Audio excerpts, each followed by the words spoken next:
Okay, this is the family thing. The thing. I forgot what it's called. Okay, anyway. Family project Oh, on yeah, interview genetics. on genetics, yeah.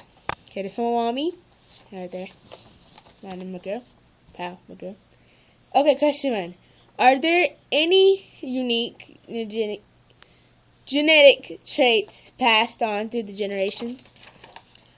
Yes, there are many different things that have been passed on through the Garrett generations.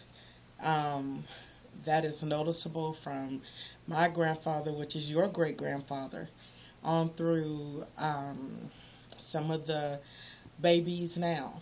Some of those things are mental traits, high scholastic abilities, sportsman qualities, very physical type of people, um,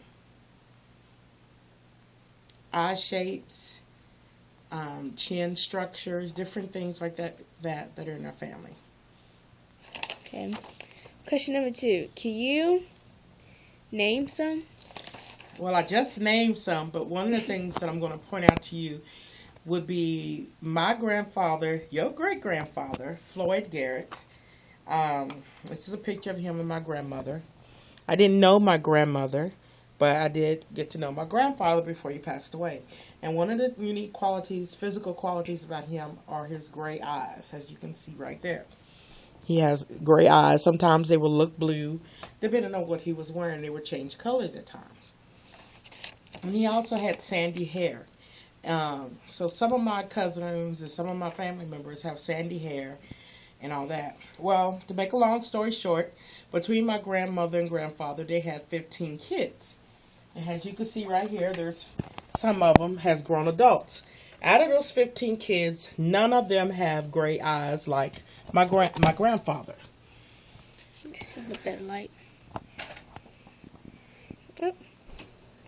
And I'm going to explain. In this picture, one of his kids had already passed away. So these right here are just 14 of them. But none of them have the gray eyes like he has. And that's my grandfather right there in the middle. Okay. Now from these kids, and this is my mother, right, by the way. This is Nora's grandmother. She doesn't have gray eyes. But from these kids, I have two cousins, two first cousins who have the gray eyes like him. And one is my cousin Carla. She has, see a picture right here of her. We don't have a real big picture of her. And this is her father. Can't see it. Okay. Then from my Aunt Wilma, which she's the second oldest daughter, right there. No, she's the first oldest daughter. She has 4 kids. Out of those 4 kids, she has a son who has the pretty eyes. Well, we call them pretty eyes, but they're the gray eyes. He has 2 kids, and his 2 kids don't have them. However, his sister, which is Aunt Wilma's oldest daughter, she has 2 kids with those gray eyes. And it's real unique because, like I said again, my grandfather had those eyes, and none of his kids had those eyes. Then some of his kids had kids who had the eyes.